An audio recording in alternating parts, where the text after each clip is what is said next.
Hello everyone. Before we start, make sure to like and subscribe to the channel, and leave a comment with where you're from and what time you're watching. That way, YouTube will keep showing you stories just like this one. Now, let's begin. The call came through dispatch at 11:47 p.m. on a Tuesday night in August. I'd been cruising down Shea Boulevard in my patrol car, windows down because the AC was struggling against the Arizona heat. 3 months out of the academy, and I was still getting used to the weight of the badge on my chest. Jennifer Blake, that's me, and I was the only unit available in the Northeast sector when Nancy's voice crackled through the radio. Unit 4827, we've got multiple reports of screaming from 8425 East Monterey Way. Neighbors say it's been going on for about 10 minutes. I remember thinking it was probably just another domestic dispute, the kind where couples got too loud after too many beers. In this part of Scottsdale, with its cookie-cutter stucco houses and pristine desert landscaping, that was usually the worst thing that happened. The neighborhood was one of those newer developments where every house had the same terracotta roof tiles and beige exterior walls. As I turned onto Monterey Way, I killed the headlights and rolled up slowly, just like they taught us. The street was dead quiet, which immediately struck me as wrong.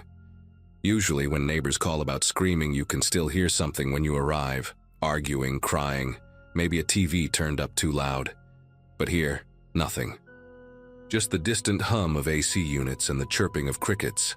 The house at 8425 sat at the end of a cul-de-sac, porch light off, looking exactly like every other house except for one thing. The front door was hanging open about 6 inches, swaying slightly in the breeze.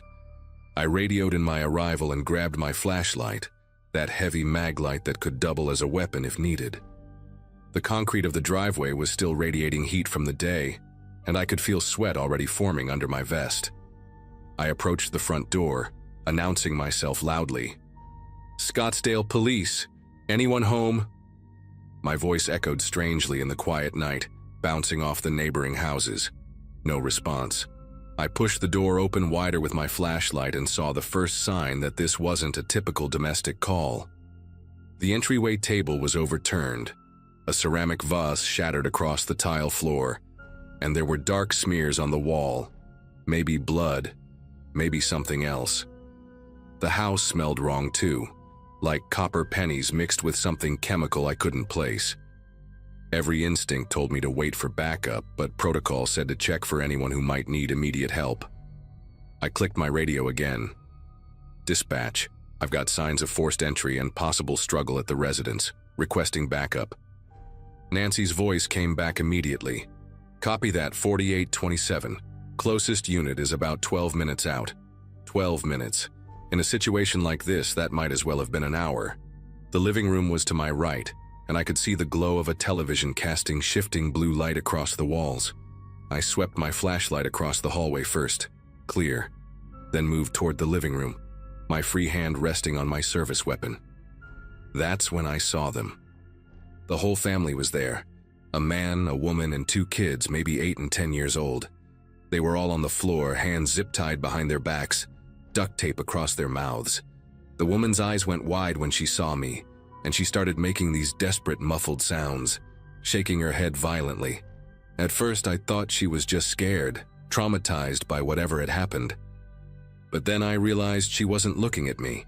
She was looking past me, toward the darkened hallway I'd just come from. The man was doing it too, his eyes practically bulging as he tried to communicate something through the tape. That's when it hit me. They weren't relieved to see a cop, they were terrified. And they were trying to warn me about something.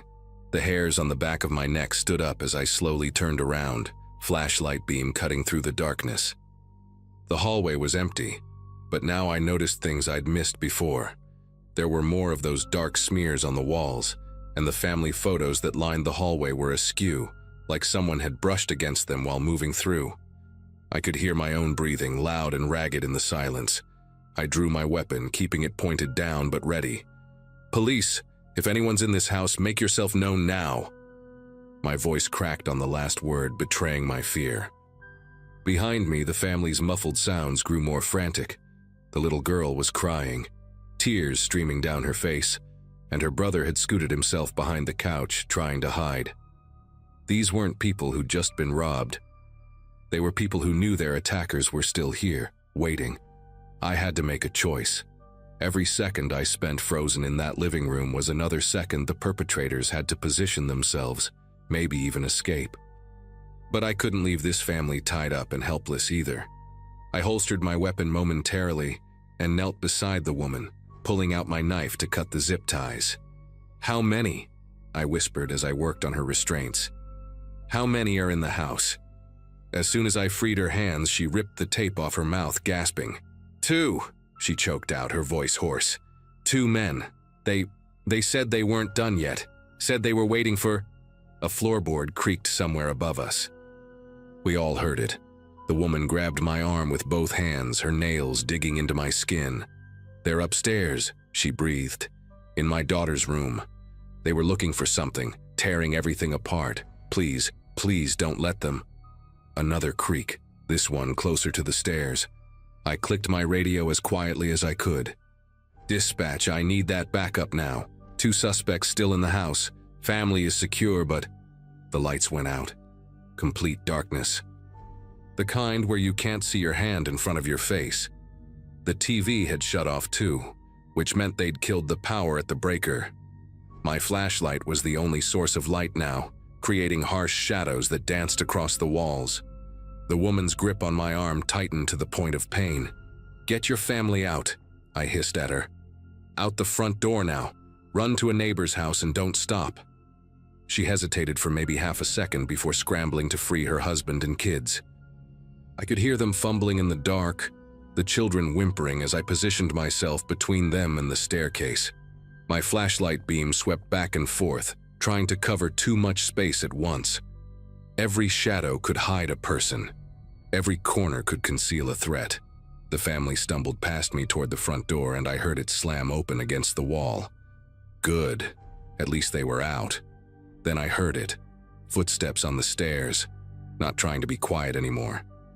Heavy boots, deliberate and slow. First one set, then another. They were coming down together. I backed up, keeping my weapon trained on the staircase, flashlight held alongside it like they'd taught us at the range. "Police! Stop where you are and show me your hands!" My voice echoed in the empty house. The footsteps paused, and then I heard something that made my skin crawl. Laughter. Low, amused chuckling from 2 different voices. "Well, well," a man's voice drifted down from the darkness. "Looks like we got ourselves a baby cop. All alone, too. Your backup's still about 8 minutes out, sweetheart. We've been listening to your radio." My heart was hammering so hard I was sure they could hear it. 8 minutes. They knew exactly how long I had to survive. The footsteps resumed, getting closer. I could see shadows moving at the top of the stairs now, just outside my flashlight's reach. I made a tactical decision that probably saved my life. Instead of holding my ground like some action movie hero, I moved, fast. I ducked into the kitchen, using the walls for cover, trying to put distance and obstacles between me and them. The kitchen had a back door. I could see it across the room, moonlight filtering through its window. But leaving meant abandoning my position, potentially letting these men escape to hurt someone else. The footsteps reached the bottom of the stairs. "Where'd you go, officer?" The second voice was different, younger, more aggressive. "We just want to talk. See, we've got a problem. That family saw our faces. You've seen us too, haven't you? Can't have that." I heard them split up. One set of footsteps headed toward the living room, the other toward the kitchen, toward me. I crouched behind the island, trying to control my breathing. The man entered the kitchen slowly, and I could see his silhouette. Tall, bulky, something in his hand that wasn't a gun. A knife, maybe, or a crowbar. He was 3 feet away when my radio crackled to life. "Unit 4827, backup is 5 minutes out. What's your status?" The sudden noise in the quiet house made us both jump. He spun toward my hiding spot, and I saw his face clearly in my flashlight beam for the first time. Mid-30s, scarred cheek, wild eyes, and definitely a crowbar in his hand. Time slowed down. I saw him raise the crowbar, saw him take that first step toward me. My training kicked in. "Drop the weapon!" I shouted. But he kept coming. The space was too tight, too close for what happened next. I fired twice center mass, just like they taught us. The sound was deafening in the enclosed space. He dropped immediately, the crowbar clattering across the tile floor. My ears were ringing and I could smell gunpowder and blood, but I couldn't focus on what I'd just done because his partner was screaming from the other room, not in fear or surprise, but in rage. Pure, animalistic fury. "You killed him. You fucking killed him." The voice was getting closer and I could hear him crashing through furniture, no longer caring about stealth. I ran for the back door, fumbling with the lock in the dark. My flashlight had rolled somewhere during the shooting, leaving me in near total darkness. Behind me, the second man burst into the kitchen. I could hear him stumble over his partner's body, cursing. The lock finally gave way and I shouldered through the door into the backyard. The desert air hit me like a wall, still thick with heat. I sprinted across the yard, vaulting over a low fence into the neighbor's property. I could hear him behind me, boots pounding on the hard-packed earth. "I'm gonna kill you," he screamed. "You hear me? You're dead." I cut between houses, trying to circle back to the street where my patrol car was parked. I needed to get to my radio, to update dispatch, to do something other than run. But he was faster than me, or maybe just more desperate. I could hear him gaining ground. Then sirens. Beautiful, wonderful sirens. Multiple units converging on the neighborhood. The sound seemed to break something in my pursuer. I heard his footsteps falter, then stop completely. When I finally made it back to the street, half a dozen patrol cars were screeching to a halt, officers pouring out with weapons drawn. They found the second suspect 2 hours later, hiding in a drainage tunnel about a mile away. Turned out they were brothers, wanted for a string of home invasions across 3 states.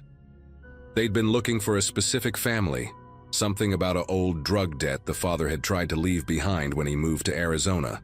The family was okay, traumatized but physically unharmed. They'd made it to safety thanks to those crucial seconds I'd bought them. The man I shot didn't make it. First time I'd ever fired my weapon outside the range. First time I'd taken a life. The investigation cleared me. Justified use of force, they said. But I still think about that night sometimes, about how different it could have gone if I'd waited for backup like I was supposed to. Maybe both suspects would be alive and in custody. Or maybe that family would be dead, and me along with them. 3 years later, I'm still a cop, but I'm not a rookie anymore. I train the new ones now, and I always tell them the same thing. The badge doesn't make you invincible. Sometimes the best thing you can do is survive long enough for help to arrive. And always, always trust your gut when it tells you something's wrong. Because in this job, the difference between going home and not going home can be as simple as recognizing that moment when the victims aren't relieved to see you. They're warning you that the danger is still there, waiting in the dark.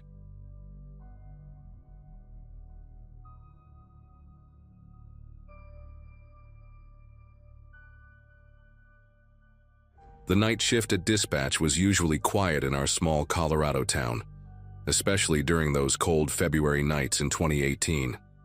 I'd been working as a 911 operator for about 3 years by then, living alone in a studio apartment near the station, because the irregular hours made it easier than commuting from the suburbs. Most nights, I'd handle maybe 2 or 3 calls, usually drunk drivers, domestic disputes, or the occasional medical emergency.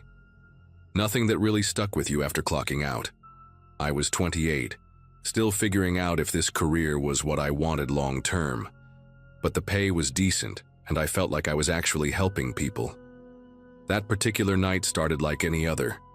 Me settling into my chair with a fresh cup of coffee, adjusting my headset and preparing for another 8 hours of relative monotony. Around 2:47 a.m., a call came through that immediately felt different. The caller ID showed it was coming from a payphone on Maple Street, down in the industrial district where most of the old factories had been shuttered for decades. That alone was strange. I didn't even know we still had working payphones in town.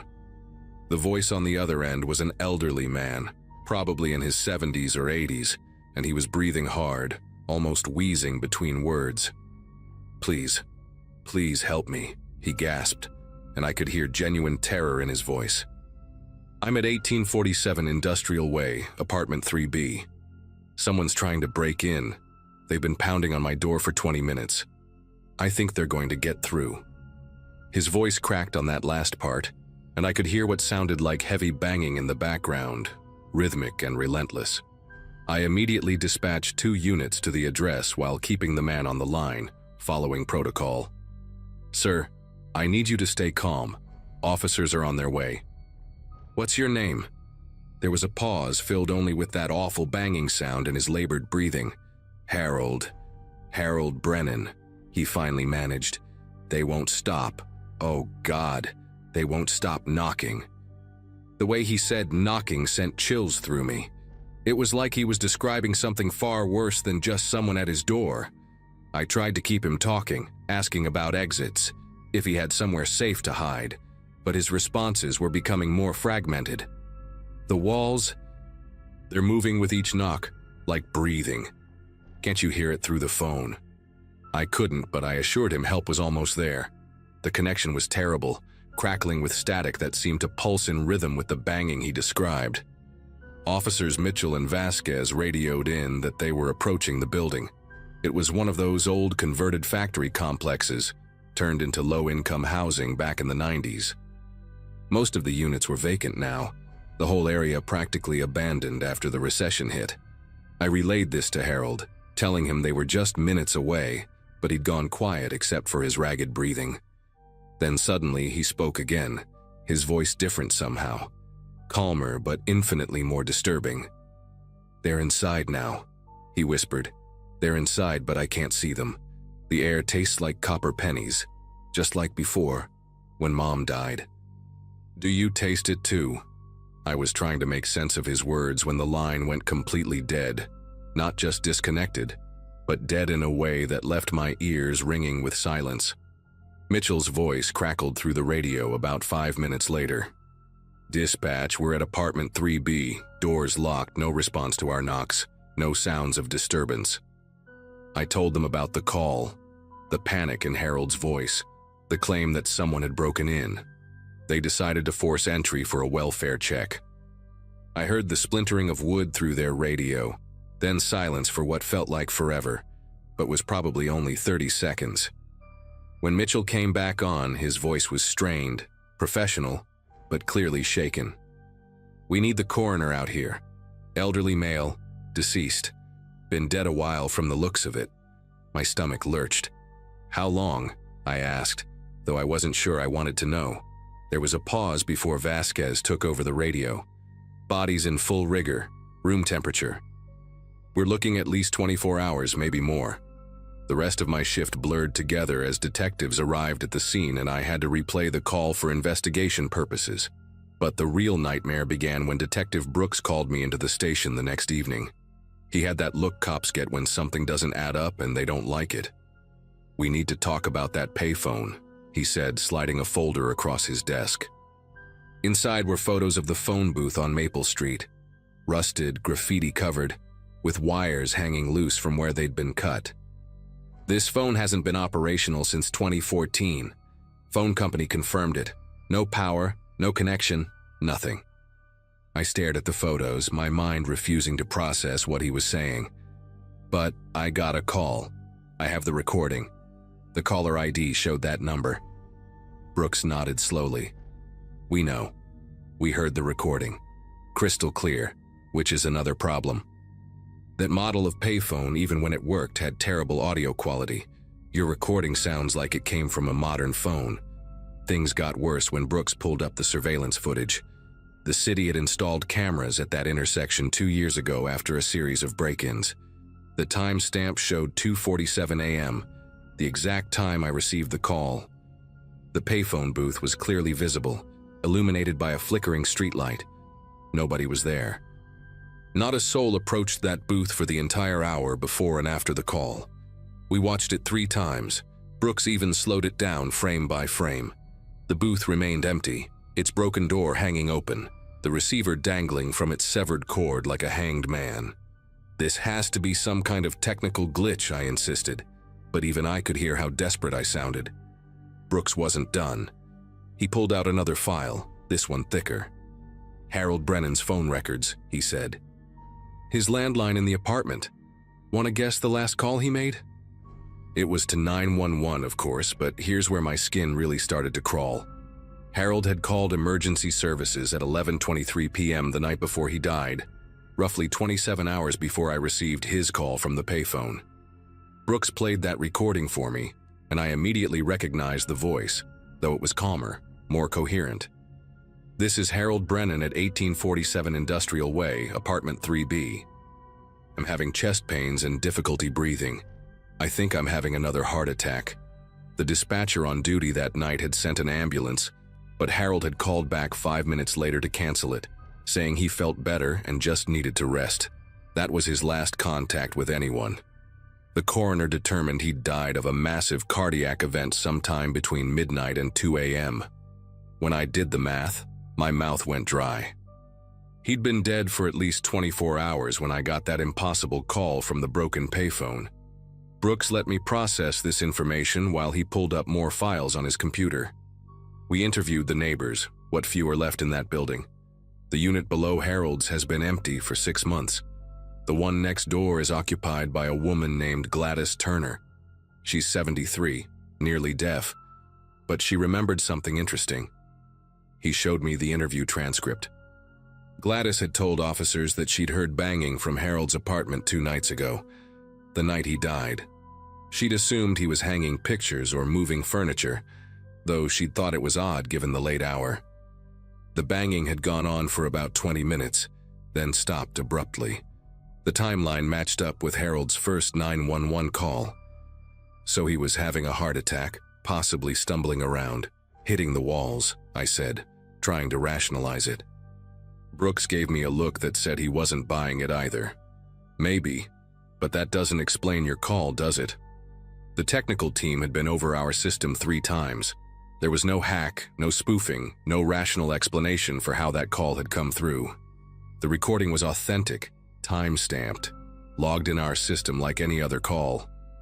But it was impossible. I'd spoken to a dead man through a disconnected phone. Brooks showed me one final piece of evidence that made my blood turn to ice water.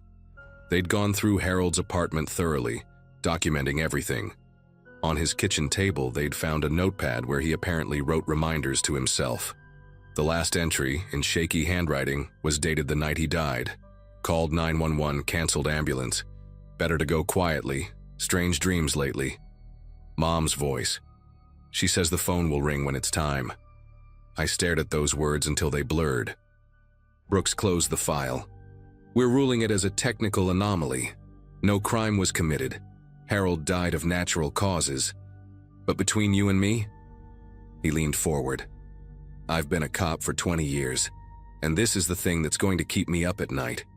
I tried to go back to work to pretend everything was normal, but every time a call came in, especially late at night, I'd check the caller ID with growing dread. I lasted 2 more weeks before I couldn't take it anymore. The final straw came when I was walking past that payphone booth on my day off. I'd deliberately gone out of my way to see it, to convince myself it was just a broken relic. As I stood there staring at it in the dim afternoon light, the severed receiver suddenly swayed in the wind, and for just a second, I could swear I heard a dial tone coming from it. I put in my notice the next day, moved to Oregon, got a job at a call center selling insurance. Nice, normal, boring work where the living call to complain about premiums and coverage, not the dead calling for help that comes too late. I still think about Harold Brennan sometimes, especially on quiet nights when the phone rings unexpectedly. I think about him dying alone in that apartment, choosing to wave off the ambulance, accepting his fate. But mostly I think about that 20-minute gap, the banging his neighbor heard, the terror in his voice when he called me a full day after his death. Was he trying to change his mind? Was something trying to save him? Or was something else entirely trying to get in? I'll never know. The building was demolished 6 months later for a shopping complex that never got built. The payphone was removed too, sold for scrap. But sometimes in my dreams, I still hear that banging, rhythmic and relentless, and Harold's voice asking if I can taste the copper pennies. I always wake up before I can answer, my mouth full of that metallic taste, reaching for a phone that isn't ringing.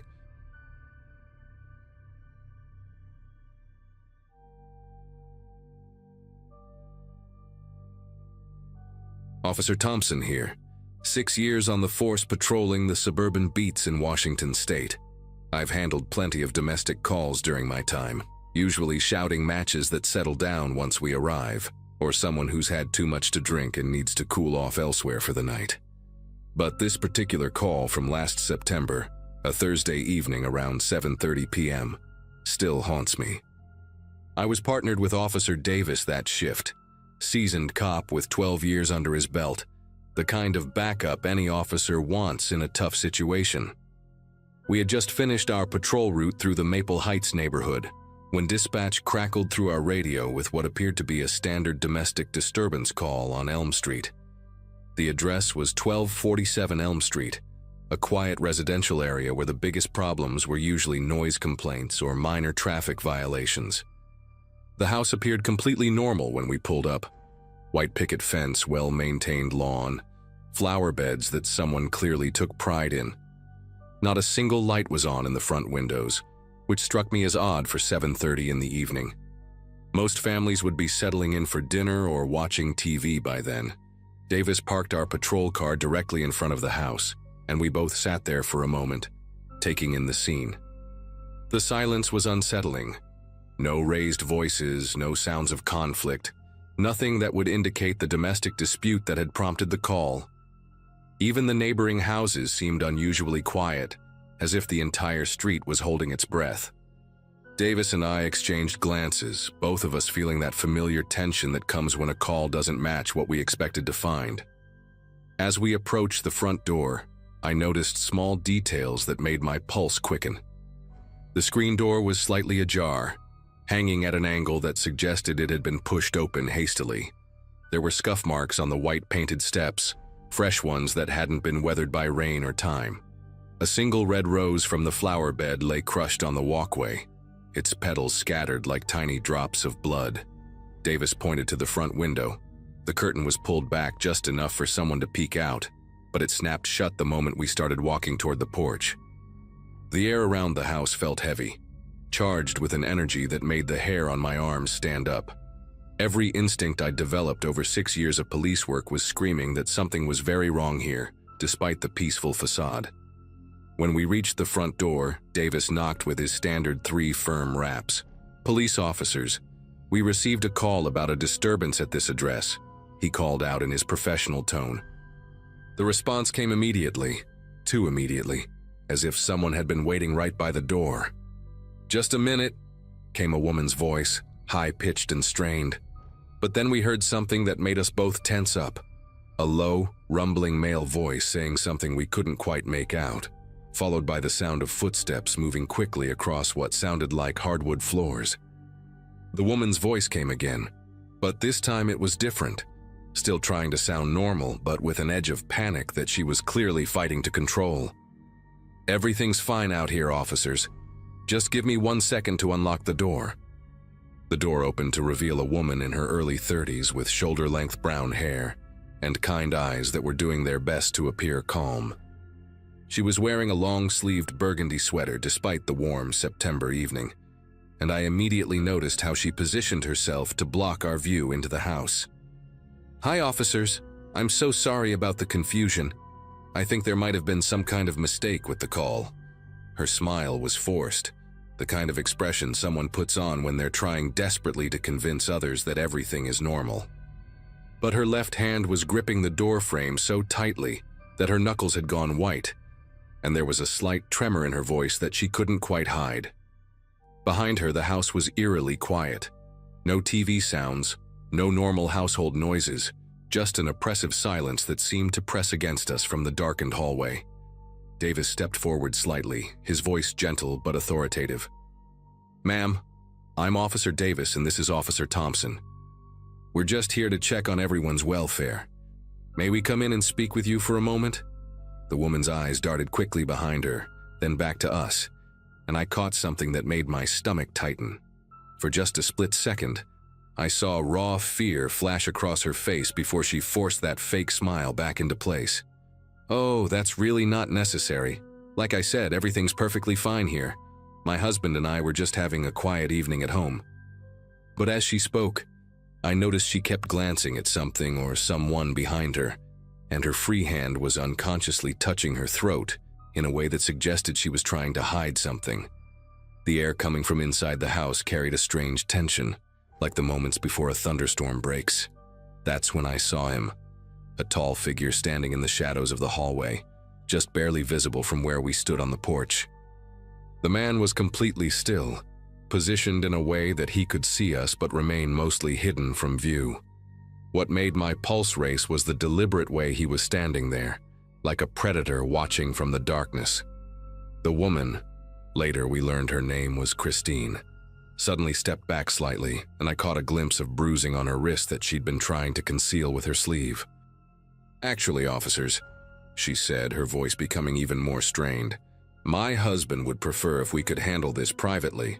He's not feeling well tonight." But even as she spoke, I could see the man in the hallway making some kind of gesture with his hand, a subtle movement that made Christine's entire body tense up visibly. That's when I saw him, a tall figure standing in the shadows of the hallway, just barely visible from where we stood on the porch. The man was completely still, positioned in a way that he could see us but remain mostly hidden from view. What made my pulse race was the deliberate way he was standing there, like a predator watching from the darkness. The woman, later we learned her name was Christine, suddenly stepped back slightly, and I caught a glimpse of bruising on her wrist that she'd been trying to conceal with her sleeve. "Actually, officers," she said, her voice becoming even more strained, "my husband would prefer if we could handle this privately. He's not feeling well tonight." But even as she spoke, I could see the man in the hallway making some kind of gesture with his hand, a subtle movement that made Christine's entire body tense up visibly. Davis caught my eye, and I knew he was seeing the same red flags I was. "Ma'am, we appreciate your cooperation, but we do need to complete our welfare check. It's standard procedure when we receive a call like this."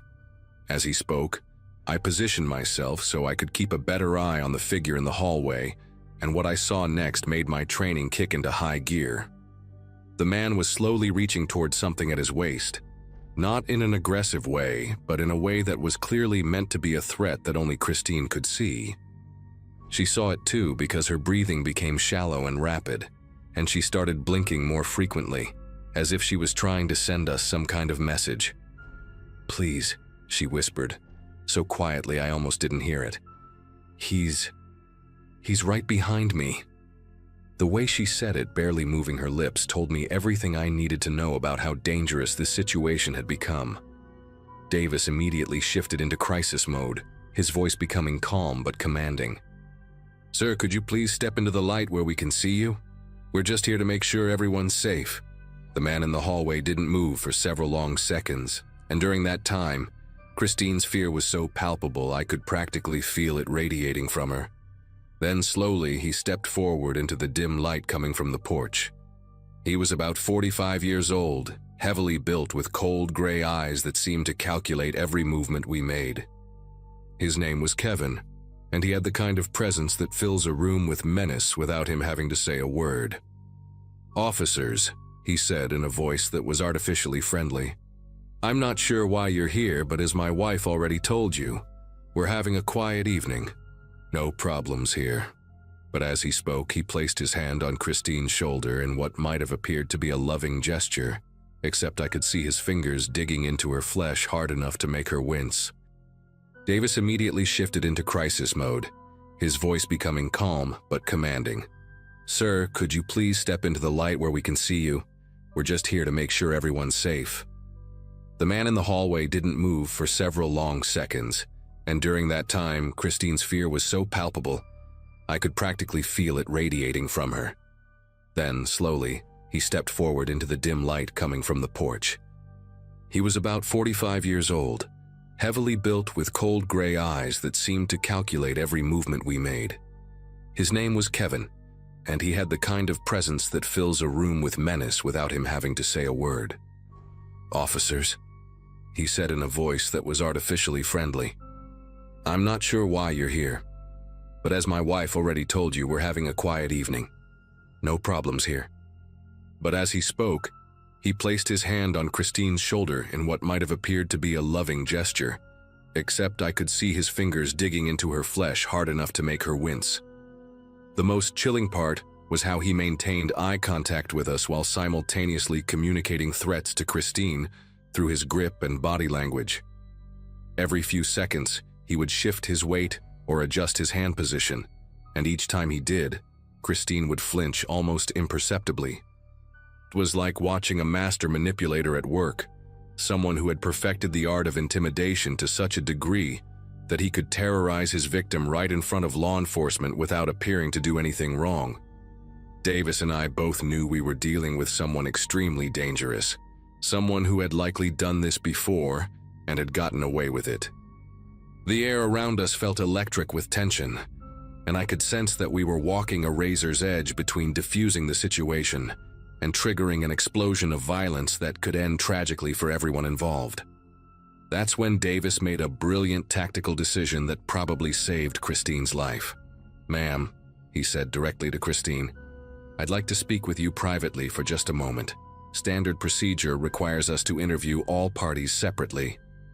Kevin's grip on her shoulder tightened visibly, and his jaw clenched, but he couldn't openly object without appearing suspicious. "There's really no need for that," he said, his voice losing some of its artificial warmth. "We can all talk right here." But Davis was already positioning himself between Kevin and Christine, while I moved to create a barrier that would prevent Kevin from lunging forward if he decided to escalate. "Sir, I'm going to need you to step back into the house while my partner speaks with your wife. This is standard protocol, and I assure you it will only take a few minutes." The tension in that moment was so thick I could barely breathe, and I could see Kevin's entire body coiling like a spring about to snap. What happened next still gives me chills when I think about it. Kevin took a step backward, but as he did, he locked eyes with Christine and slowly drew his finger across his throat, a gesture so quick and subtle that if I had blinked, I would have missed it. Christine went completely white, and her knees actually buckled slightly. That was all the confirmation we needed. Davis immediately keyed his radio and called for backup, while I positioned myself to block Kevin's path to Christine. "Sir, I need you to keep your hands visible and step further back into the house," I commanded, my hand moving instinctively toward my weapon. Kevin's mask finally slipped completely, and the cold rage in his eyes was terrifying. "You have no idea what you're interfering with," he snarled, but he complied, stepping backward into the hallway.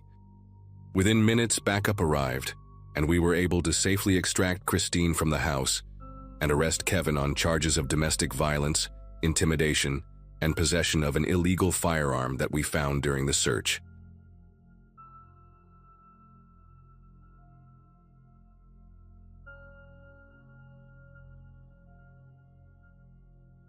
"3 months ago, I had an experience that still haunts me every single night.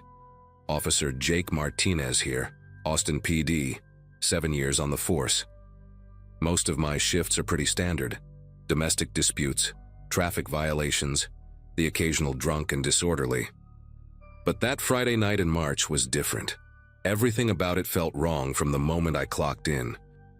I was assigned to the graveyard shift, 11 p.m. to 7 a.m., patrolling the east side where the calls tend to get more unpredictable after midnight.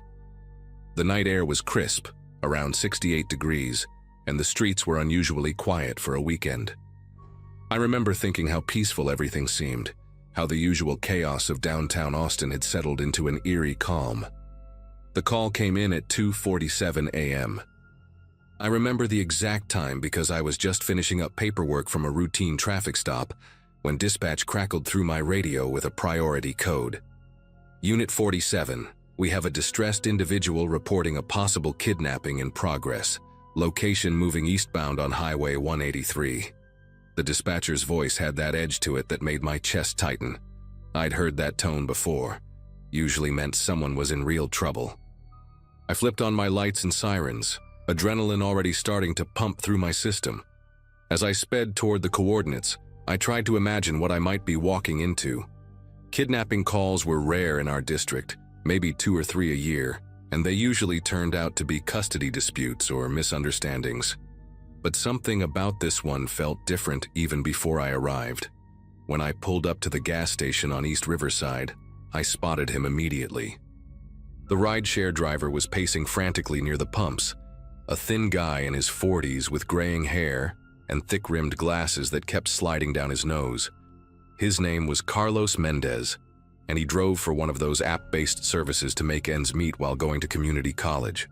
The poor guy was shaking like a leaf, constantly wiping sweat from his forehead despite the cool night air.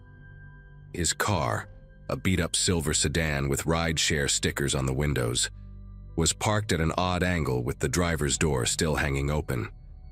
I could see his phone lying on the passenger seat, the app still running with some kind of trip completion screen glowing in the darkness.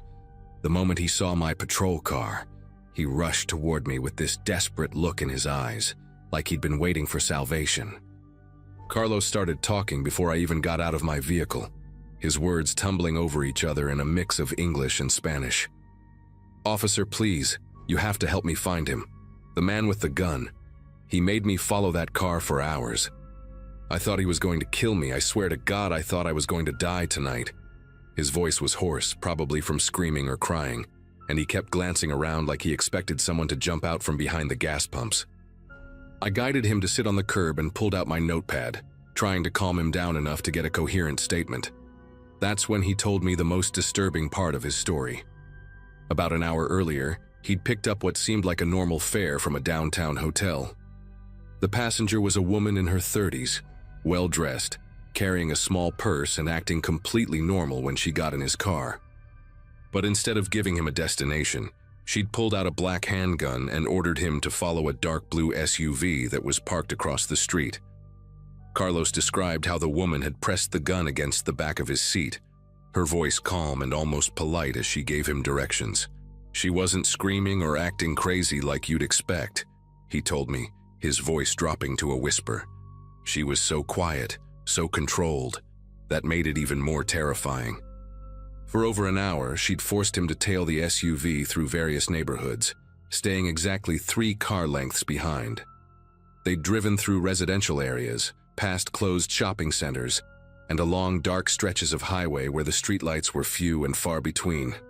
The whole time, she kept the gun trained on him while occasionally speaking into her phone in hushed tones.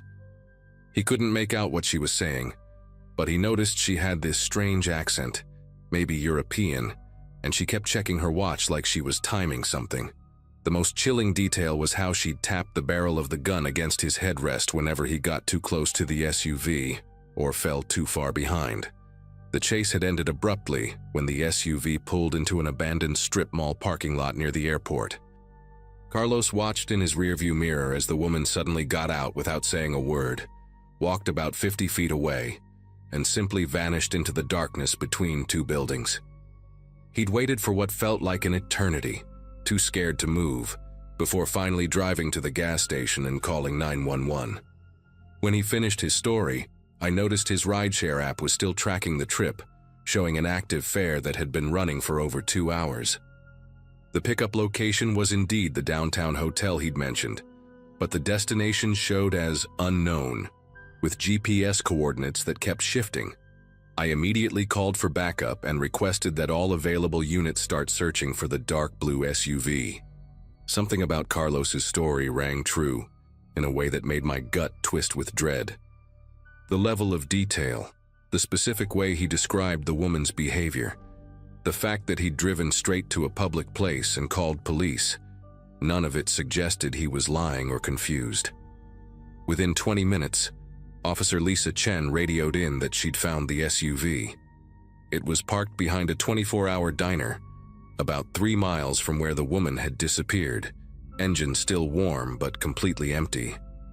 When I arrived at the scene, the first thing that hit me was the smell, a mixture of cleaning chemicals and something metallic that made my nose burn. The SUV's windows were tinted so dark they were almost black, and the license plates turned out to be stolen from a vehicle in Dallas. but it was what we found inside that made this case take a turn toward nightmare territory. The back seat had been covered with plastic sheeting, the kind contractors use for paint jobs, and there were zip ties scattered on the floor. Most disturbing of all, we found a woman's purse wedged under the passenger seat, containing ID for someone named Amy Patterson, a 28-year-old teacher from North Austin. Her driver's license photo showed a smiling blonde woman with kind eyes and dimples. I'd never seen her before, but something about her face made my chest tighten with worry.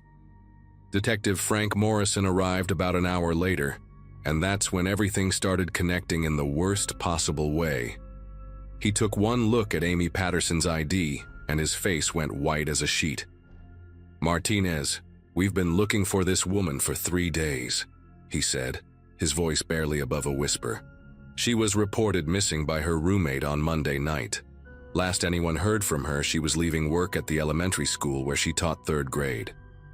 The timeline was starting to paint a horrifying picture. Amy had disappeared on Monday, and here it was Friday morning, with evidence suggesting she'd been held somewhere against her will. The plastic sheeting, the zip ties, the chemical smell. It all pointed to something far worse than a simple kidnapping for ransom. Morrison showed me the missing person report, and I noticed Amy's car had been found abandoned in a Walmart parking lot the same night she vanished. Security footage from the store showed a woman matching the description Carlos had given me. Well-dressed, dark hair, European features, getting into Amy's car and driving away. The pieces were falling into place in the most terrifying way possible.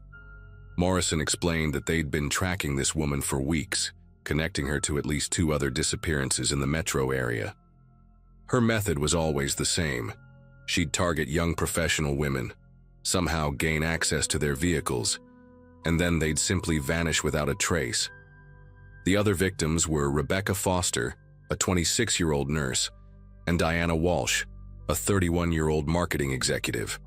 Both had been reported missing within the past month, and both their cars had been found abandoned in different locations around the city. What made this case so chilling was how calculated everything appeared to be. The woman wasn't acting impulsively or randomly. She was hunting with a specific pattern, and she was getting bolder with each victim.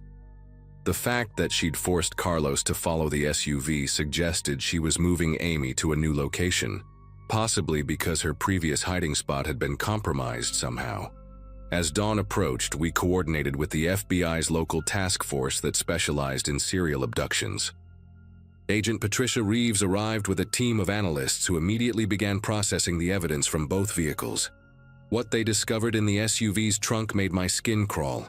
Multiple sets of women's clothing, all neatly folded and sorted by size, along with several cell phones that had been completely wiped clean. There were also photographs, dozens of them, showing various women going about their daily routines completely unaware they were being watched. Amy Patterson's photo was among them, taken outside her school while she was loading supplies into her car. The most disturbing find was a small notebook containing what appeared to be schedules and behavioral patterns for each victim. The handwriting was neat and methodical, like someone keeping a scientific log. Each entry detailed where the women worked, their daily routines, what time they left their homes, and even personal information about their families and relationships. It was the work of someone who had been studying these women for weeks before making their move. The breakthrough came when Agent Reeves discovered GPS coordinates written in the notebook's margin, coordinates that led to a storage facility on the outskirts of town. By 7 a.m., we had the place surrounded, and what we found inside Unit 47 will haunt me for the rest of my life. Amy Patterson was alive, barely conscious but breathing, chained to a metal chair in a makeshift cell that had been constructed inside the storage unit. The space was equipped with cameras, recording equipment, and what appeared to be medical supplies.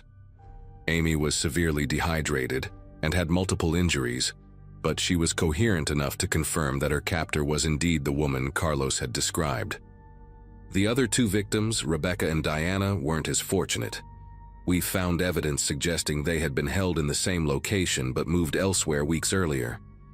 Amy told us the woman had been planning to relocate her that night, which explained why she'd needed Carlos to follow the SUV. She'd been using the rideshare driver as an unwitting accomplice to scout the route to her new location. The woman we were hunting turned out to be Elena Kozlov, a 34-year-old former psychiatric nurse who had entered the country illegally 3 years earlier. She'd been dismissed from her job at a mental health facility in Houston for inappropriate behavior toward patients, and had apparently been living off the grid while developing her twisted obsession with controlling and documenting the lives of other women. We never caught her that night. She'd vanished into the darkness like she'd done so many times before. But Amy's rescue led to a nationwide manhunt that eventually tracked Kozlov to a motel in New Mexico 6 weeks later. She was found with detailed plans for targeting women in 3 other states, along with enough evidence to put her away for life. Carlos received a commendation for his courage in reporting the incident, and Amy made a full recovery, though she moved away from Austin shortly after the trial. As for me, I still patrol those same streets every night, but I'll never forget how close we came to losing her, and how a random rideshare driver's split-second decision to call for help saved a life and stopped a monster.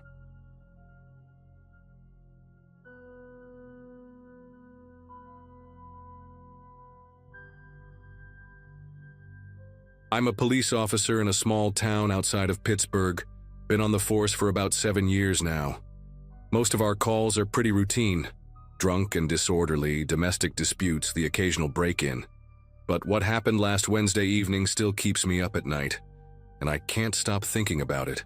I was working the evening shift with my partner, Officer Bradley, when we got a call that changed everything. The dispatcher's voice crackled through our radio around 9:30 p.m., saying they'd received multiple reports of a child crying somewhere inside the old Sunset Motel on Route 47. That place had been condemned for over 2 years, boarded up tight after the county finally shut it down due to constant drug activity and code violations.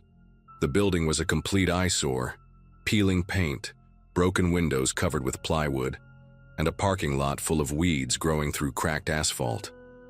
As we pulled into the empty lot, our headlights cut through the darkness and illuminated the decrepit structure. The motel was a single-story building shaped like an L, with about 20 rooms that used to house travelers back in the day before it became a haven for addicts and dealers. Bradley parked near the old office, and we both stepped out into the cool October air. The silence was immediate and unsettling. No traffic sounds, no insects, nothing but the distant hum of power lines overhead. Then we heard it. A faint crying sound, definitely a child, maybe an infant, coming from somewhere inside the building. The sound was muffled but unmistakable, and it seemed to be coming from the far end of the L-shaped structure. We looked at each other, both thinking the same thing. How the hell did a baby get inside a boarded-up building? Bradley grabbed his flashlight and headed toward the sound while I called for backup and checked the perimeter for any signs of forced entry. The crying continued as we circled the building, sometimes louder, sometimes softer, but always there. Every door was secured with heavy boards and industrial screws, every window covered with thick plywood that looked like it hadn't been touched in months. There was no way someone could have gotten inside without leaving obvious signs of entry. The crying seemed to move around too, which made no sense. One moment it sounded like it was coming from room 14, the next from room 8. We found a maintenance door on the back side that had been pried open sometime in the past, but it was secured again with a new padlock that showed no signs of tampering. The weeds around the building were undisturbed, no footprints in the dirt, no broken glass or debris that would suggest recent activity. But that infant kept crying, and the sound was getting more desperate, more urgent.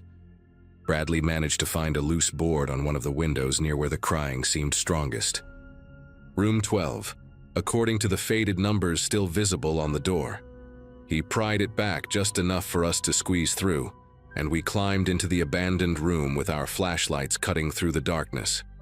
The smell hit us immediately: mold, decay, and something else I couldn't identify. The room was completely empty except for an old mattress stained with God knows what, and chunks of plaster that had fallen from the ceiling. But the crying was definitely coming from inside the building now, echoing off the walls in a way that made it impossible to pinpoint exactly where it was coming from. We moved through the connecting door into room 11, then 10, following the sound as it seemed to drift from one room to the next. Each room was the same, empty, decaying, with that same horrible smell getting stronger as we went deeper into the building. The crying suddenly stopped. Just like that. Complete silence that was somehow worse than the sound itself. Bradley and I stood in room 7, our flashlight beams dancing across water-stained walls and debris-covered floors, straining to hear anything. The silence stretched on for what felt like hours but was probably only a few minutes. Then it started again, but this time it was different. The crying wasn't coming from ahead of us anymore. It was behind us, back in the direction we'd come from. We turned around and started retracing our steps, but every room we entered was exactly as we'd left it, empty, silent. Our backup arrived around 10:15, and Sergeant Collins brought 2 more officers and a K9 unit. The dog, a German Shepherd named Rex, immediately started acting strange the moment we let him into the building. He whined, pulled against his leash, and refused to go past room 9. His handler, Officer Martinez, said he'd never seen Rex act like that before. We split up and conducted a systematic search of the entire building. 6 officers, 1 dog, and industrial-grade flashlights, checking every room, every closet, every possible hiding spot. The crying continued intermittently, sometimes so faint you had to hold your breath to hear it, other times loud enough that it seemed to come from the walls themselves. Room 4 was where it seemed strongest, so we focused our search there. The room was identical to all the others. Bare walls, broken fixtures, that same overwhelming smell of decay. But there was something else in that room, something that made the hair on the back of my neck stand up. The temperature was noticeably colder, and there was a feeling of being watched that I couldn't shake off. We tore that room apart looking for any explanation. Loose floorboards, hidden compartments, anything that might house a child or even a recording device. Nothing. Absolutely nothing. But the crying kept coming from somewhere inside those walls. Around midnight, we called in the fire department to help us check for any structural issues that might explain the sounds. Chief Williams brought his thermal imaging camera, thinking maybe there was a heating system still running, or some kind of ventilation that could carry sounds from outside. The thermal scan showed the building was completely cold. No heat signatures, no electrical activity, nothing. The power had been cut off for over 2 years, and there was no gas line connected to the property. But when we pointed that thermal camera toward room 4, something bizarre showed up on the screen. There was a small, warm spot about 3 feet off the ground, roughly the size of a child, moving slowly back and forth near the far wall. Williams checked the camera 3 times, thinking it was malfunctioning. But every scan showed the same thing: heat where there shouldn't be any, in the shape of something that looked disturbingly human.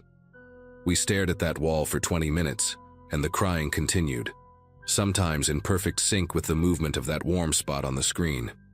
The search officially ended at 2 a.m. when Sergeant Collins declared the building empty and secure. We'd found absolutely nothing. No child, no recording device, no logical explanation for the sounds we'd all heard. But I couldn't let it go. The next morning I went to City Hall and pulled the records for the Sunset Motel. What I found in those files made my skin crawl. 3 years ago, Child Protective Services had responded to a domestic violence call in room 4. The same room where the crying had been strongest.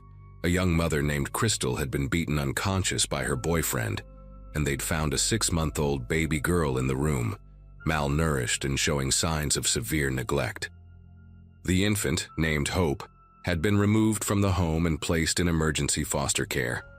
According to the follow-up reports, little Hope had died just 2 weeks later from complications related to failure to thrive and the abuse she'd suffered. The case had been closed, the boyfriend had served 18 months for assault, and Crystal had disappeared from the system entirely. I couldn't stop thinking about that little girl, Hope. 6 months old, died alone in a foster home after being rescued from room 4 of the Sunset Motel. The timing was too coincidental to ignore. I spent the rest of that Friday researching everything I could about the case, reading police reports, CPS files, even the coroner's report. Hope had died on a Monday night in November, 3 years ago. The Foster family said she'd been crying inconsolably for hours before she finally stopped breathing. They'd tried everything, feeding her, changing her, rocking her, but nothing worked. The autopsy showed she'd suffered from severe malnutrition and had developmental delays consistent with long-term neglect. But what really got to me was a note in the CPS file from the caseworker who'd initially responded to the motel. She'd written that Hope had been found in a makeshift crib made from a dresser drawer, crying so loudly that neighbors in adjacent rooms had complained. The crying had been so distinctive, so heartbreaking, that the caseworker said she'd never forgotten it. That Saturday, I decided to go back to the motel alone. I told myself I was just being thorough, following up on the case, but honestly, I needed to know if I was losing my mind. I parked in the same spot we'd used during the search and sat in my car for a few minutes, watching the building. It was about 4 p.m., broad daylight, and everything looked normal. Just an abandoned building with boarded windows and overgrown weeds. I walked around the perimeter one more time, checking for any signs that someone might have accessed the building since our search. Nothing had changed. The boards were still secure, the padlock on the maintenance door was still intact, and there were no new footprints or disturbances around the building. But as I stood near room 4, I heard it again. Faint, but unmistakable. The crying of an infant coming from inside the building. This time I didn't hesitate. I pried open the same loose board Bradley had found and climbed back into room 12. The crying was louder now, more desperate, and it was definitely coming from room 4. I made my way through the connecting doors, using my phone's flashlight to navigate the debris-covered floors. Room 4 felt different in the daylight filtering through the cracks in the boarded windows. I could see details I'd missed during our nighttime search.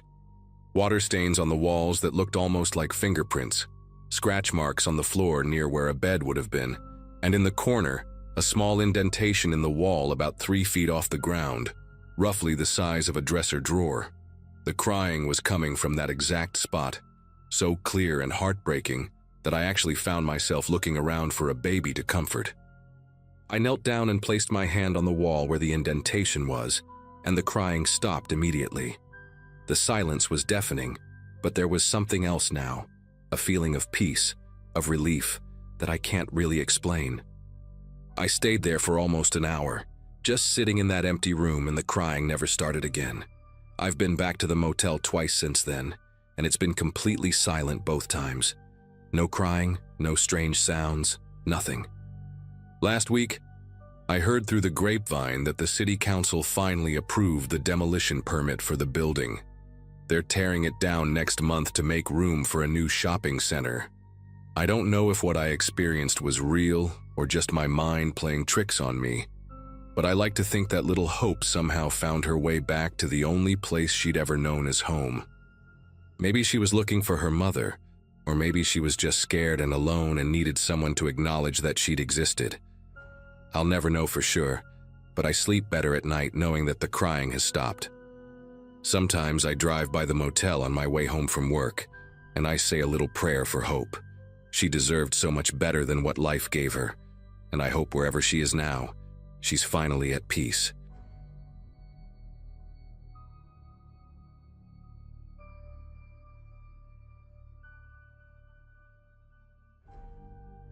I used to be a sheriff's deputy in a quiet county up in northern Wisconsin.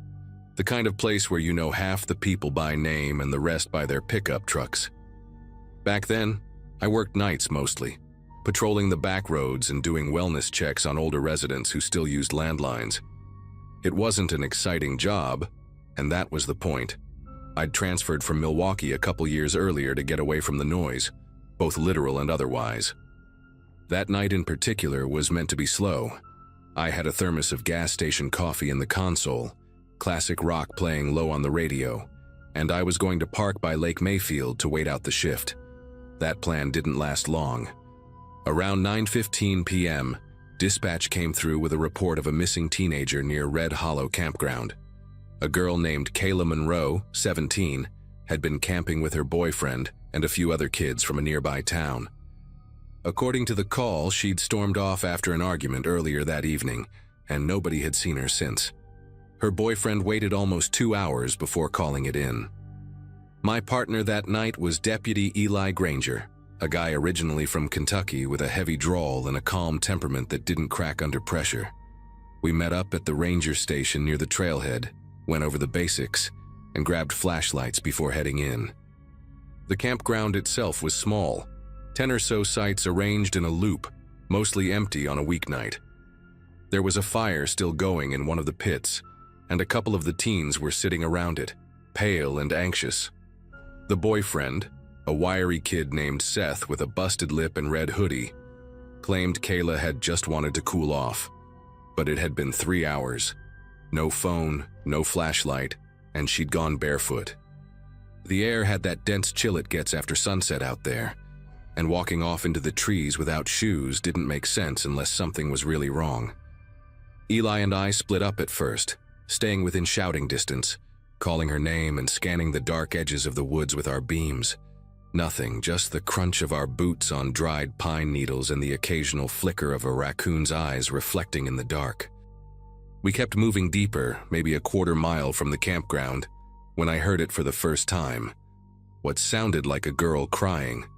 It wasn't close, maybe 100 yards off to my left, and it was soft, broken by sharp gasps like someone trying to keep it together while calling out.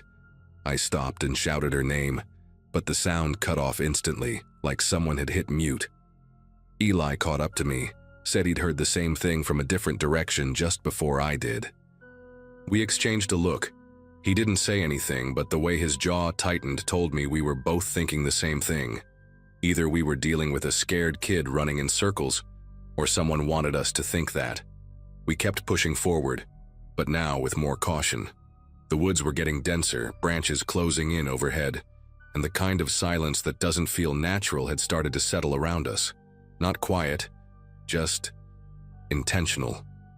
Every step forward felt like stepping into someone else's territory, like we weren't supposed to be there. Eli kept glancing behind us, and I noticed he'd turned down the volume on his radio. Neither of us wanted to break whatever weird stillness we'd walked into. We called her name a few more times, pausing to listen. Nothing. Then, just as we were about to turn back and regroup, the crying started again. This time ahead of us, clearer, closer. It sounded different now. Still like a girl, but something about the rhythm was wrong, too steady, like it was being repeated. Eli looked at me and whispered, "That doesn't sound right." I agreed. We angled our flashlights toward the direction of the sound and moved in slowly, about 10, maybe 15 yards when I noticed something odd. Broken branches forming what looked like a trail, but too clean, like someone had made sure we'd see it. And every 10 feet or so, another sound, a dry sob, a sniff, followed by silence. It wasn't random. It was leading us somewhere, and I didn't like how easily we were following it. I stopped and radioed in our location just in case. Dispatch came back scratchy, like we were getting interference, but the message went through. That should have made me feel better. It didn't. We kept following the trail, flashlights sweeping side to side. Then Eli grabbed my arm, tight, and pointed at something up ahead. It was a hoodie, bright red, hanging off a low tree branch. Seth's hoodie. Or an identical one, Eli muttered. She didn't have this on when she left. That's when I realized we hadn't heard a single animal for over 15 minutes. Not a single rustle, not even bugs. Just that occasional cry, always ahead, always vanishing the moment we got too close. I wanted to turn around right then. Every instinct I had was screaming at me, telling me this was wrong, not natural. But Eli was already moving forward, light trained on the hoodie. I followed, slower. The ground had changed, muddier, soft in places where it shouldn't be, like the forest floor had been dug up recently and badly covered again. We reached the tree with the hoodie, and that's when the cry came again. Louder this time, maybe 20 feet ahead. But now it wasn't just crying. There was laughter behind it. Quiet, broken laughter like someone trying to keep it in but failing. I looked at Eli, and he had his hand near his holster. That's all I needed to see. We moved slowly now, shoulder to shoulder. The beam of my flashlight caught something up ahead between the trees. A figure, low to the ground, unmoving. My breath caught in my throat. Eli raised his light, and for a second, we both thought it was her.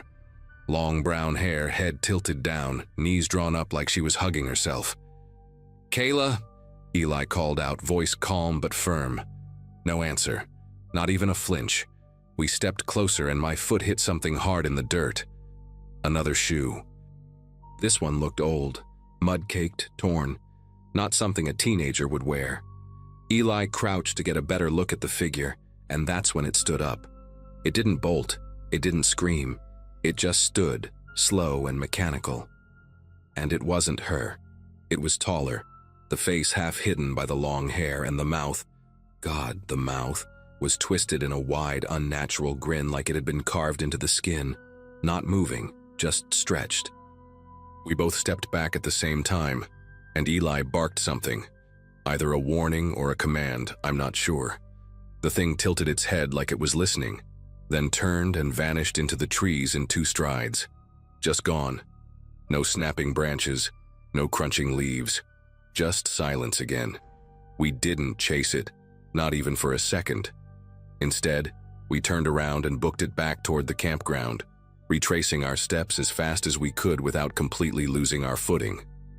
The red hoodie was gone when we passed that tree again, so were the broken branches. It was like someone had cleaned up behind us. By the time we made it back to the trailhead, Eli was white as a sheet, and I had that electric tension running up my spine, like I'd just walked through a live wire. We didn't talk much, just radioed in, made our report. Kayla was found the next morning, walking along a service road 5 miles south, barefoot, shivering, and unable to speak. She's never told anyone what happened in the woods that night. I still think about that figure, the way it moved, the way it smiled, or whatever that expression was supposed to be. I've worked scenes that haunt me, ones that don't go away even years later, but that thing in the woods, it wasn't just someone playing games. It wanted us to follow it, wanted us deep enough where nobody could hear us if we screamed. We were lucky. That's the truth. If we'd kept going, I don't think either of us would have made it back. And the worst part? I still hear that same cry sometimes when I walk the woods behind my property. Always distant, always fading the second I try to find it.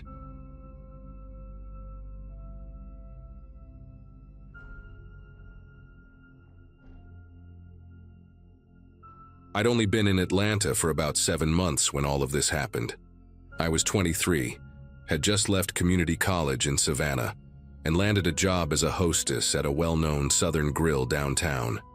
It wasn't exactly where I imagined myself career-wise, but the pay was decent. The team seemed friendly enough, and I finally had my own place, a tiny studio on the east side, above a hair salon that closed early every day. My life was pretty quiet. I worked late shifts, walked home most nights with headphones in, and spent weekends catching up on shows or visiting my cousin across town. At that point, the worst thing that had happened to me on the job was some drunk guy throwing up on the sidewalk. The restaurant was always buzzing, especially during dinner rush on weekends. We were one of those modern rustic places, reclaimed wood on the walls, Edison bulbs, mason jar cocktails. It attracted a very specific crowd, local professionals trying to seem laid back, tourists who saw us on TikTok, and of course, the occasional creeps. The staff was used to it. We had code words for weird customers, backup from kitchen staff if someone got too handsy. And the general rule was don't walk to your car alone after midnight. It wasn't paranoia, just routine. So, when I started getting weird messages on Instagram, I assumed it was just one of those customers being gross again. Probably someone who saw my name on the receipt and looked me up. At first, the messages were vague. Stuff like, "You looked so pretty in that dress tonight," or, "I saw you laughing with that bartender, guess I'm not enough for you." Creepy, sure, but easy enough to block. I didn't think much of it, and honestly, I'd dealt with worse online before. But then the tone changed. Whoever it was started referencing things they shouldn't know, like what time I left work, what kind of sandwich I always ordered on my break, even what color my umbrella was when I walked home in the rain. That one stopped me cold. It had rained hard the night before, and I remembered standing under the awning outside the restaurant waiting for the downpour to let up. I'd been alone, or at least I thought I had. I told my manager about it the next day. Her name was Tasha, mid-30s, sharp as hell, didn't take crap from anyone. She took me seriously right away and said she'd talk to corporate and pull the security footage. That made me feel better for a while. But the messages didn't stop. They got nastier, more aggressive. And the worst part? The account kept changing. Every time I blocked one, another popped up. Same writing style, same fixation on details. At some point, I stopped checking my phone during shifts because I couldn't handle the anxiety of seeing another notification pop up with something like, "Blue sneakers today? Cute. You always walk faster when you're scared." After a week of that, Tasha pushed me to file a police report. I was hesitant at first. I mean, what were they really going to do about some anonymous messages? But she insisted, and I ended up talking to a detective named Alton Shaw. He looked more like a high school football coach than a cop. Stocky build, buzz cut, slightly crooked nose. But he had this way of listening that made you feel like you weren't being dramatic. He asked good questions too, like if I'd noticed anyone hanging around after hours, or if there was a recent conflict with anyone at work. That's when something clicked, and I mentioned Nate. Nate had been a line cook. Quiet guy, mid-20s, never caused problems that I knew of. But he gave me weird vibes. Not in a loud, obvious way, but the kind where he'd linger a little too long if I was laughing with a coworker, or say things under his breath like, "I liked your hair better the other way," when I hadn't even spoken to him that shift. He got fired about a month before the messages started. Apparently, he'd been caught sneaking beers from the back cooler and mouthing off to the sous chef. Nothing violent, just unstable. I hadn't really thought about him since he left. But when I said his name, Detective Shaw paused and wrote it down slowly like it rang a bell. A few days later, Shaw called me and asked if I could come down to the station. He'd spoken to a few people from the restaurant, mostly waitstaff, and one of them, a guy named Devin, mentioned that Nate had once followed me out after a shift. That stopped me in my tracks. I asked Devin why he never told me, and he said he didn't think it was serious at the time, just figured Nate lived in the same direction. But looking back, he said Nate stayed on the opposite side of town. It didn't make sense. Shaw said they were trying to get a subpoena for Nate's online activity, but that could take time.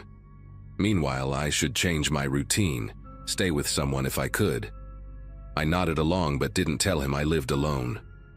That night, I crashed at my cousin Zoe's apartment. She lived in a busier part of town, 3rd floor, building with a keypad lock. I didn't sleep much though. Around 3 a.m., I got a DM from a new account. No profile picture, no posts, just one message. "Don't think your cousin's place is safer." That was the first time I really panicked.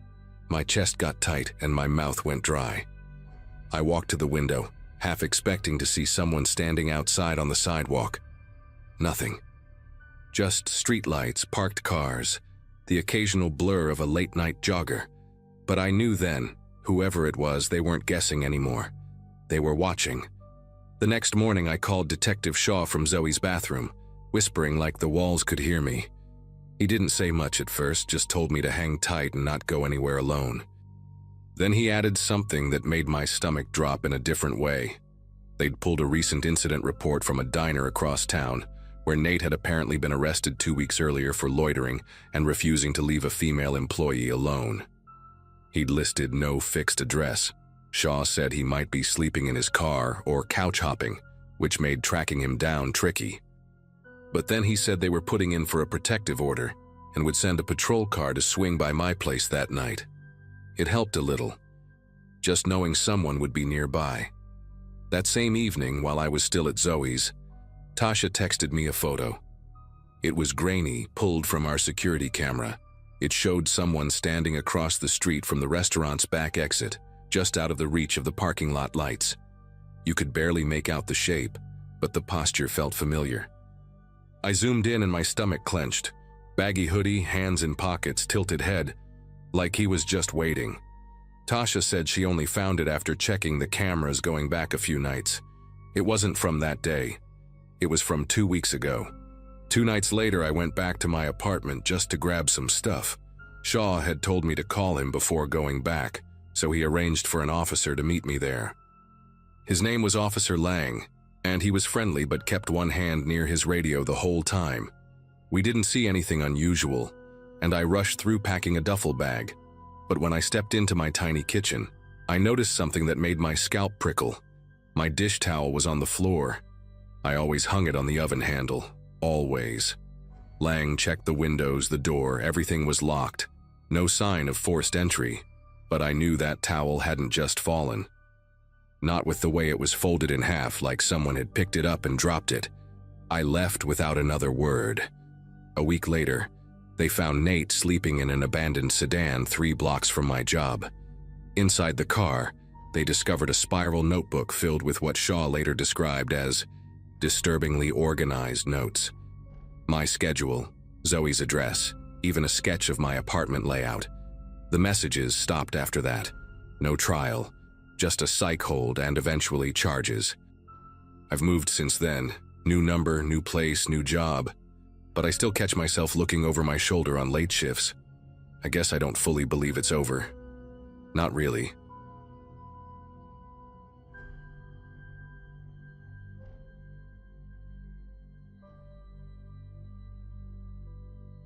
It started while I was digging through surveillance footage for a completely unrelated case, a convenience store robbery from 3 years ago that had gone cold. I work out of a precinct in Michigan, a town that sits somewhere between quiet and forgettable. Nothing happens here that makes headlines, and that's exactly what I used to like about it. My name's Officer Sean Whitaker, and at the time, I'd been in the force just shy of 12 years. I was doing one of those long, tedious reviews of archived footage, trying to piece together a timeline, when I saw her, just for a few seconds. A woman standing in the far hallway near the filing room, almost tucked out of frame. I paused, rewound, zoomed in. She didn't fit.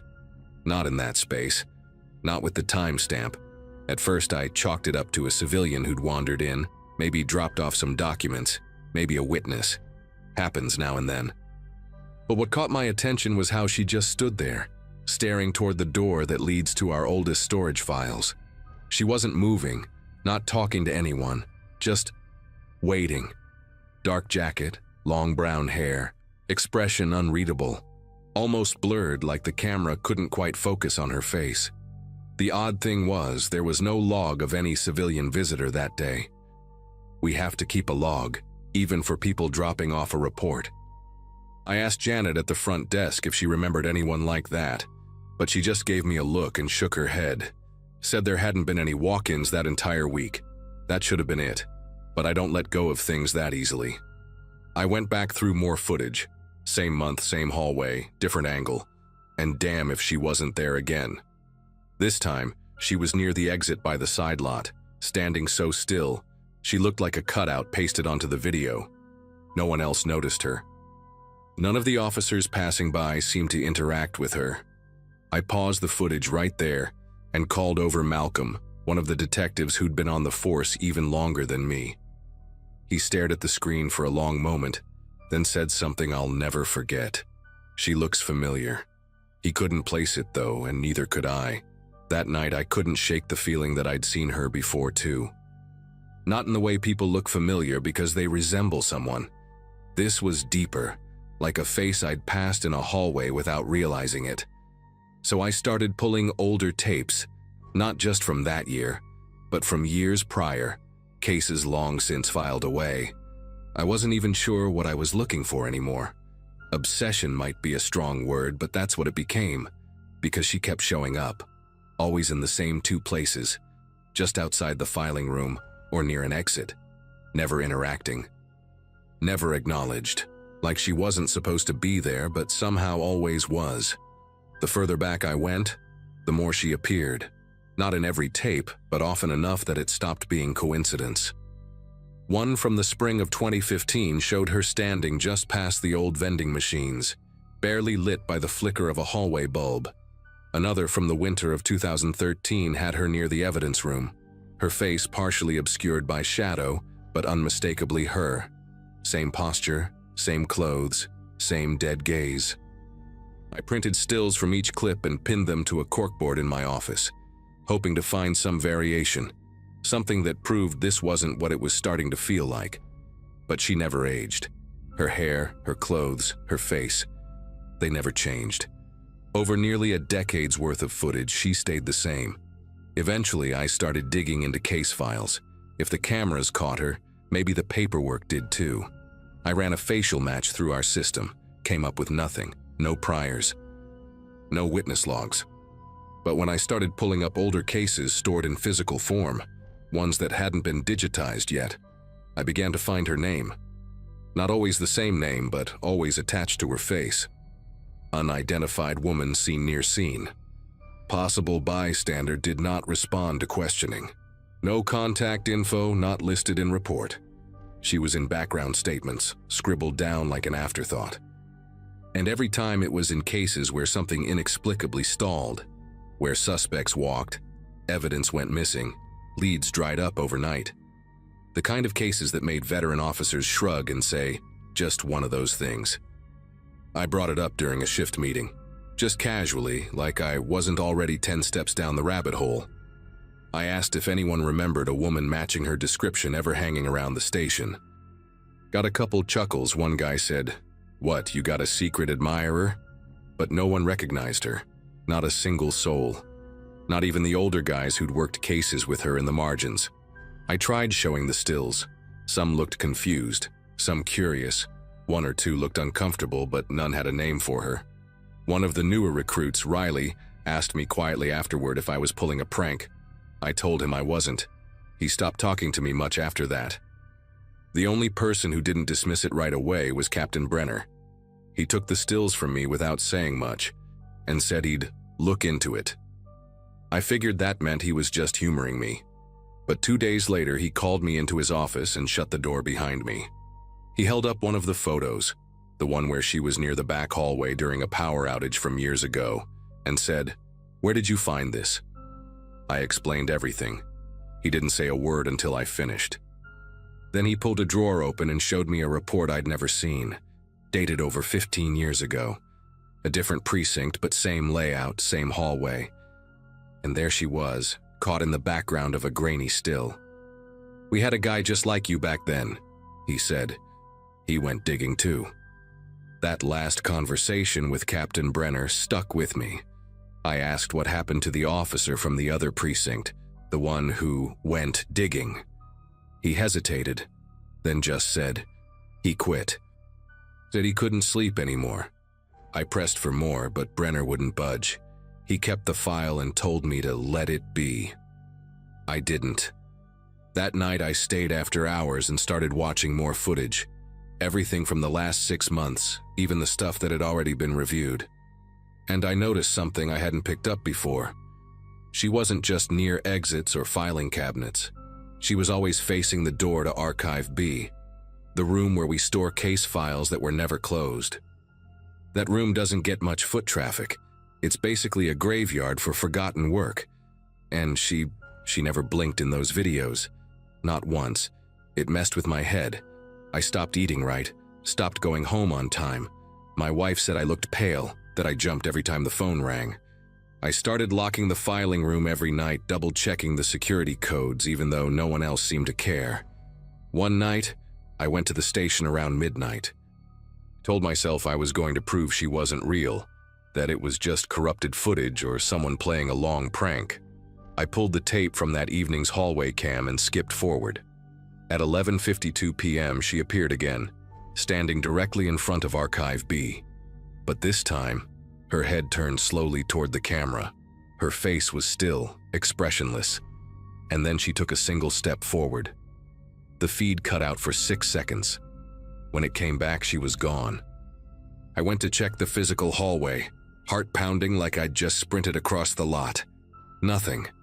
Lights flickered once, but held. I unlocked Archive B, flipped the switch. Empty. Dust hanging in the air like it hadn't been disturbed in months. But on the far wall, where the last row of cabinets stood, someone had slid a single file halfway out. The label had no name, just a date and the word incomplete. Inside were copies of witness reports from a missing persons case that never made it past intake. One of the pages had handwriting I didn't recognize, tight and deliberate, almost like calligraphy. It said, "She is where things are forgotten." No initials, no context, just that. The next morning, I handed in a request to be transferred to desk duty. I couldn't keep doing it. I still work the job, but I don't go near Archive B. And I don't check old footage anymore. Captain Brenner never brought her up again, and neither did I. But sometimes, late in the afternoon when the light hits the hallway monitors just right, I swear I see movement, just at the edge of the screen. And I've made peace with not knowing. Whoever she is, she doesn't want to be found, and I've stopped looking.